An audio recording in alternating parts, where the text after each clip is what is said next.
nasa natin to at medyo tayo po ay nagkaroon ng ilang katanungan, no, dun sa kanilang submission or sa kanilang sinubmit kahapon. So matatandaan po ninyo doon sa ating huling hearing last February 17, sinabi ng PNP na wala pa yung kanilang toxicology report at hinihintay nila ito na manggaling mula sa UP. No? It appears that they are referring to the UP Drug Abuse Research Laboratory sa UP Manila. Okay? So, they also mentioned that kinailangan nilang humingi ng expertise ng UP dahil napakaliit o napakakunti daw po ng samples na nakuha nila doon sa room 2209. They provided us dito sa kanilang motion to reopen with a copy of the request for toxicological examination. Ang request po na ito, dated January 15, 2021, ay nanggaling sa Southern, sa SPD Crime Lab. No? So, ito po ay ipinadala sa PNP Crime Lab sa Camp Crame. Let's take note of the dates po, no? January 15, 2021. But if you will notice, although this letter was dated January 21, 2021, yung receiving po, makikita ninyo, no? Napaka-late. February 10, 2021 po ito tinanggap ng UP Manila. Okay. So next, Annex C. Surprisingly, they submitted now a chemistry report. Po. But you'll notice, this chemistry report was dated or was completed February 11, 2021. In fact, meron na po ditong nakalagay, subscribed and sworn to before me, this 11th day of February 2021.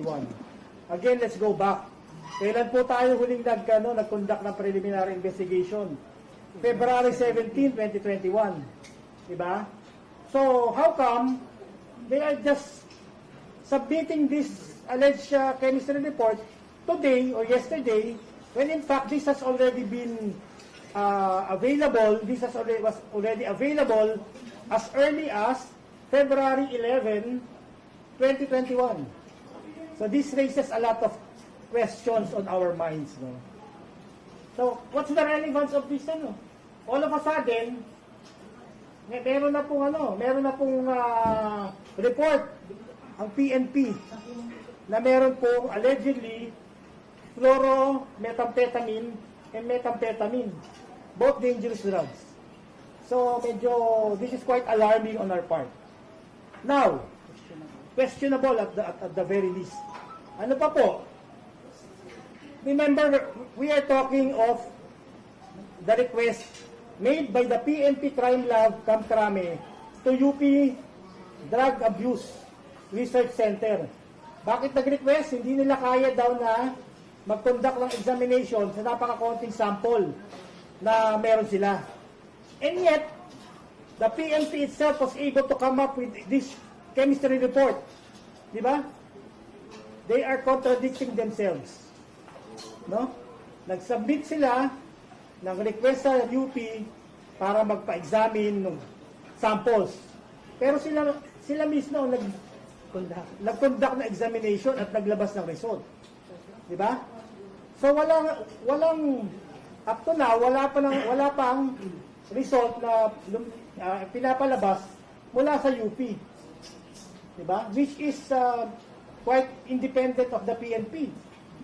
No, so kayo na rin ang you can ask yourselves, no, ano ang motibo sa paglalabas nitong belated na paglalabas nitong toxicology report dated available Feb 11, 2021, which was not submitted on February 17, 2021. Remember also, there was a preliminary investigation conducted on February 11. February 11 ba yun? The week before? The week before. Feb 10? 10 or 11? Huh? Feb 11. No, Hindi, Saturday yun. No, it was Feb 11. Anyway, kasi nag-request sila ng 12. tama. Feb 11. On Feb 11, meron na rin preliminary investigation na kinundak. That was the time na Mrs. Sharon Dacera was present and she submitted her additional reply affidavit. No? So there were two opportunities available to the PNP to submit this chemistry report. Yet, they chose not to. And now that everybody is waiting, eagerly waiting for the release of the resolution on the preliminary investigation, all of a sudden, they would want the investigation to be reopened. Not on the basis of newly discovered evidence, but on the basis of old evidence that is being presented only now. Next. Same goes with this medical legal report number S025-21. No? Allegedly dito, there were semen found on the scene. What's the date? Feb 9, 2021. Ba? Meron ng ganitong mga report as early as Feb 9, 2021. Why only now? Are these reports being made available to the respondents, to the prosecutor? Diba? It raises a lot of doubts, not only doubts, it also raises fear among the respondents, among us, among our camp. No? What's being cooked behind all of this? We want you to know there is this pending motion to reopen this preliminary investigation. What will the opening entail? It will entail additional delay in the quick resolution of the preliminary investigation in this case. Through Corporal Louis Lopez, yung investigator on cases, he is the one who was the one who signed the motion for the reopening. Yesterday, this was signed March 1, but we only received a copy of this yesterday, March 3, 2021. You have mentioned po na parang alarming. It could affect the quantum of evidence na maaaring may probable cause na batay yan sa... Well, we're not afraid of that particular aspect. It's just troublesome and worrying on our part that these additional pieces of evidence which were already available as early as February 11, while the other one February 9, are only being submitted today or this week. What's the purpose of delaying? If it's already available, why delay the submission? That is our question. Yes, sir. Yes, attorney. But in terms of what you're saying, is whether this will affect our case, what's the case? There's no bearing. Rape with homicide. There's no bearing. Whether there are drugs on the premises or not, doesn't really affect the case basically. Diba? Meron namang medical legal report which already determined the cause of death and whether there was sexual abuse on the deceased. There's already a conclusion reached by the medical legal officers on that. Yes, attorney. Ewan kung tamang pagkakaintindi ko, parang na-alarm kayo dahil madidelay ang magiging conclusion ng First and foremost, yes. And then, The other thing is the motive. Lalo nakikita naman yung motive dito. Bakit? Yun na, mataas naman ang time na binigay sa mga complainant na mag-submit ng mga evidences and then suddenly gusto nilang ma-reopen dahil may bago silang ebidensya ng present. Ano nakita po nila? Kasi once this case is reopened, it again, it again opens the everything, no? The hurt. Hindi lang yun. Di ba? Hindi lang Lahat ng pwede siya. Hanggang open ulit ang kaso, pwede na namang magpasok ng karagdagang ebidensya. Which at this time, medyo, doubtful na kung saan nanggagaling yung mga ebidensya na doon. Di ba? Maliwanag naman, meron na tayong alleged toxicology report which is actually, di ba? Merong February 11, meron na. Bakit ngayon lang? The other thing, we're not, itong sinasabi nilang drug, presence of drugs in the hotel, medyo it's inconclusive as to who, diba? As to whom among the respondents, diba? Or among who, the source is questionable already. Besides, our clients already undertook their drug test as early as diba? Weeks ago, January, diba? January 4, then thereabouts, and all of them tested negative for drug use. So we're not really, worried in terms of this. It's just we're just troubled that this will entail additional delay sa resolution ito. Everybody wants to move on na. We want to move on. Our clients want to move on. The public wants to move on already.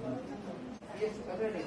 And with that po, dahil nga yun ang position ninyo, ano po ngayon ang move ninyo to counter yung motion? And the other thing pala, let me just, medyo misleading kasi yung tenor nitong, yung tenor nitong motion na to, medyo misleading. Misleading talaga. Hindi pala medyo. This is misleading. Why did I say that? First, okay, everybody, the prosecutor was waiting. so the prosecutor was given the impression that what the PNP is waiting for is the result, the toxicology report from the UP Manila. Diba? And yet, diba, magsasubmit ng report, alleged toxicology report, but it's not even coming from UP Manila. It's all the while. Yun yung natin, di ba? Now, it's coming from the PNP Crime Lab. And again, available na siya as early as February 11. Merong preliminary investigation on that day. And then merong preliminary investigation again on February 17. Bakit ngayon lang natin to pinapalabas? We're not afraid, no? The reason why we're showing this to you, we're not afraid. Kahit meron nakalagay dito, di ba, positive for methamphetamine or fluoromethamphetamine, prohibited drugs, we're not afraid. We're showing this to you. This was submitted by the PNP. We're not afraid. That's why we're showing this to you. Attorney, kung sakaling may lalabas na resulta galing sa UP at parehas ang resulta dyan sa hawak ninyo na isinabit na, nakaka-epekto po ba? So, tatanggapin po ba ninyo? Well, we cannot do anything as to kung tatanggapin namin yan or hindi. It will be for the prosecutor to analyze and evaluate and then as to its probative value. May makaka-apekto? No, kasi, di ba? Meron ng cause of death. Natural ang cause of death. None among our clients are positive for drug use. So, we're not really That's why we're facing this today head on. Diba? Kahit nasabi natin na positive yung may positive na sinasabing may drugs doon, we're facing this head on. Ang meron kayo dyan, Attorney, yung toxicology na ginagawa natin. That's the other, yun nga nagtataka kami, sila mismo inamin, hindi nila, nakalagay, Hindi nila kaya, sabi, in view of the limited amount of the above stated sample, may we respectfully request assistance from your good office in the conduct of analysis of the said sample using the quadruple time of flight mass spectrometer. Yan ang nakalagay sa request na PNP Crime Lab papuntang UP. Sila mismo inaamin nila eh. Hindi sila capable na mag-conduct eh. Dahil sa sobrang liit. Eh, pero bakit nagkaroon sila bigla ng result? Nag-conduct pa sila. Di ba? Pwede mo ba, Tony, with due respect, pwede mo ba pakibanggit sa akin, ano ba naman yung toxicology report na yan? Okay. Sandali ko lang. Paliwanag lang po na ano, mama. Please lang.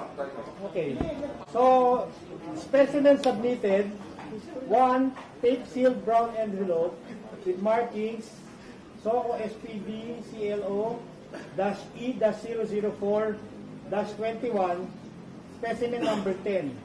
2 pieces cotton swab from room 2209 and signature containing 2 cotton swabs with brownish red stains. You take note of the specimen, ha? This was also the same specimen that was transmitted to UP Manila. Oh, I'll read.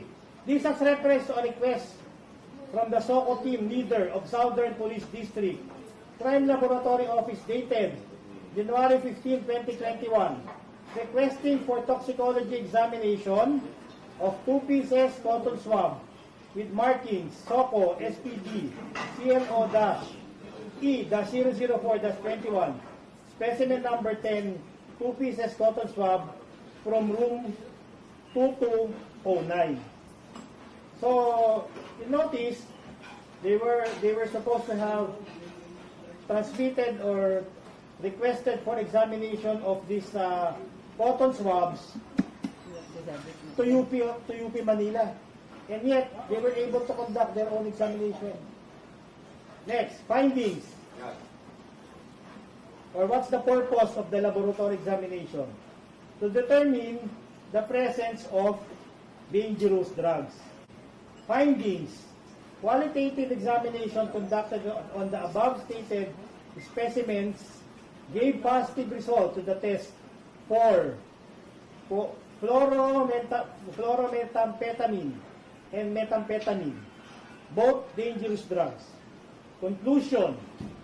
Specimen A contains 4 fluoromethamphetamine and methamphetamine, both dangerous drugs. Yan. Klaro, di ba? Tayo ng report na yan, attorney, ng PNP. Saan nung nila ginatay? Saan nila nakuha yan, sir? Well, allegedly, there was a specimen that was examined. Anong specimen yan particular? The same specimen that was supposed to be examined by UP Manila. Meaning, they are claiming they have the specimen, but that's a question mark. If you had that specimen, you should have presented it during the preliminary investigation. For us, that's already a big question mark. Ano na, attorney? Swab ho to, attorney, tama. Swab. Swab sample. Yes, swab lang kasi napakaliit nga ng quantity na kanilang nakuha, allegedly nakuha sa room 2209. Yun nga, actually ako up to now, I can't imagine or I can't come up with the motive ng PNP for withholding the chemistry report na available na as early as February 11. And then last minute, diba, parang last 2 minutes tapos saka mo ilalabas para to delay yung coming up ng resolution, diba? If you have it, usually kasi diba pwede yan pagka merong motion to reopen if there is a newly discovered evidence, no? Or there's fraud or there's dun sa conduct ng investigation. But in this particular instance, hindi naman siya newly discovered eh. They knew all along, meron ng result, and yet they chose not to divulge it ng February 17. Ngayon na malapit na, everybody is anticipating that a resolution will be coming out very, very soon. biglang magpa-file ka ng motion to reopen on the basis of old rehashed evidence. Diba? Yung basically ang aming ano rito, yung talagang stand na medyo why only now? Paano niyo i-counter attorney itong motion na, halimbawa, pwedeng hindi natanggapin ng fiscal? Definitely dapat hindi natanggapin ng prosecutor to dahil number one, it's misleading. They're being misled by the PNP. Diba? Sa legal battle, attorney, pwede ba kayong kumontra dito? Yes, we are. Kayo ay magpapasa ng counter If- Counter motion. If this will be, the case will be reopened, definitely the respondents should be given an opportunity to file their comment on these additional pieces of evidence. Pero di ba yung sabi nga, annoyance no? Na sana noon pa pinagsabay-sabay na. Bakit? Meron pa papitsi-pitsi, di ba pa, piecemeal. Attorney, paano na-apektuhan nito ngayon ang mga kliyente nito? Kaya ako nga naapektuhan eh.